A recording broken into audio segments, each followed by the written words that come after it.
That's the day I remember seeing my dad cry, because I'd never seen my dad cry. I don't think I ever saw him cry after that either, actually. I never saw my dad cry except at one time. Alabama, it was very much a hotbed during the mid-'60s. You had the Vietnam War, which was more personal to us as a family than to a lot of people. And then you had the Civil Rights Movement, which was very personal, became a very real thing for everybody in the state of Alabama. It was the beginning of women's rights movements. There was a lot of turmoil in the country. You know, you'd see the fire hoses, you know, it's just, it would be this kind of like, this is so weird, it's happening where Vietnam was 6,000 miles away. You know, this is like there, it's like 2 miles away. Well, the way the violence made me feel was scared for the country. It's America. I mean, we had a pretty typical childhood. I mean, we didn't have a lot of money. You know, like a lot of families at that period of time, my dad worked, my mom didn't work. There were 3 boys, I was the middle, David was the oldest, and we had a younger brother, Pat. We were all about 5 years apart. I wasn't raised that way and I won't be satisfied. I mean, I looked up to him because he was my big brother. You know, so it was cool when he learned how to, when he got his license to drive, you know, and when he got his first job. I mean, it was cool because he was doing things for the first time that I was going to be doing soon. So he had this Mustang he loved. I know he bought a Mustang. He worked at Kmart, so he saved up his money, he bought a Mustang, got a beat up Mustang that he would drive around the mountains. The news was on every night at 6 o'clock, 6:30, whatever it was, the national news, and it was a ritual for my family. We had to watch the national news together. We watched Walter Cronkite. This is the CBS Evening News with Walter Cronkite. Every night for 30 minutes, you turn on the TV and you'd be in Vietnam. They would show you that, you know, there would be correspondents over there and they'd be going through the jungles, and there was this running body count that they would have. So it was very prevalent.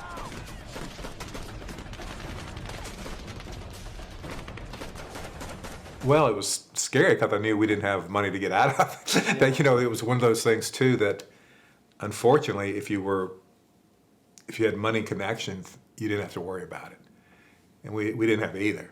So you know, when my brother graduated from high school, it was very evident to me that they snatched him right up. You know, they grabbed him right away to go over there, and here I am thinking, well, is that what's going to happen to me when I get, you know, in 5 years, 6 years, when is it going to be the same thing? When he got his draft notice, it was sad. It was certainly not unexpected. And it was just, he was going to go. He was 18, not in college, not wealthy. He was candidate 1A. He was prime candidate to go. I remember my mom being really upset, even though we knew it was coming. You know, I just remember it was like them in the bedroom with the door closed, talking a lot about it.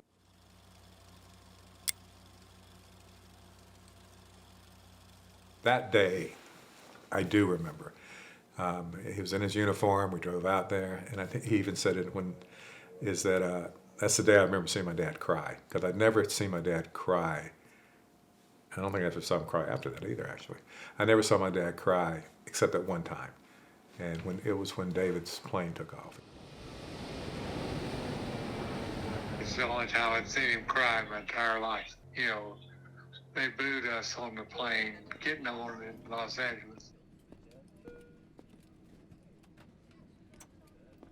I never will forget landing in Vietnam. We landed in Benoit, or Tay Ninh Air Force Base there.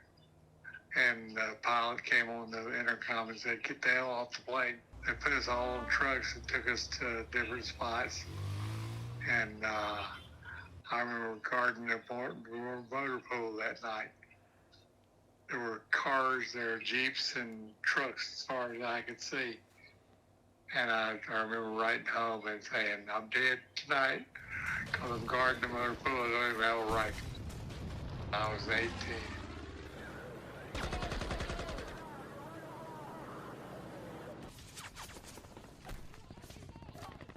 I remember he would write letters home, and, you know, Mom would read the letters at the dinner table. We had the nightly prayers, and, you know, we get the letters, and, you know, there was always that, I guess, you know, that fear of the knock on the door because that's the way they would do it. There was a moment there where he was missing. They couldn't find him, and that was really scary. I remember my mom's reaction to that, and this kind of flurry in the house where it was funny because we had no. We didn't know anybody. We didn't know we didn't like we had a network of people we could go to, and how she got in front of those congressmen, I will never know, except she did. There was a very conservative congressman named Jesse Helms in North Carolina at the time that she somehow got a hold of, and she got a hold of, and she just, I don't know how she did it, because we literally knew nobody that could ever get us open any doors for us, and I remember admiring her doing that. But I came home, I was medevaced. I had malaria 4 times, and they put me on an airplane coming home. I had a very starboard.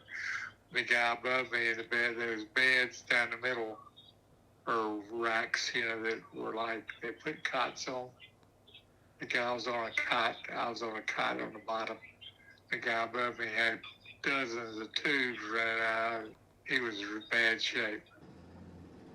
I remember him driving up in the car, and the thing I remember most about him was he's a big guy, and he was like 130 pounds. He clearly had changed, in the sense that he'd seen a lot. He was no longer, a 17-year-old kid, so he had been through a lot of stuff. You could tell that. For about 3 months, I had dreams I was still over there.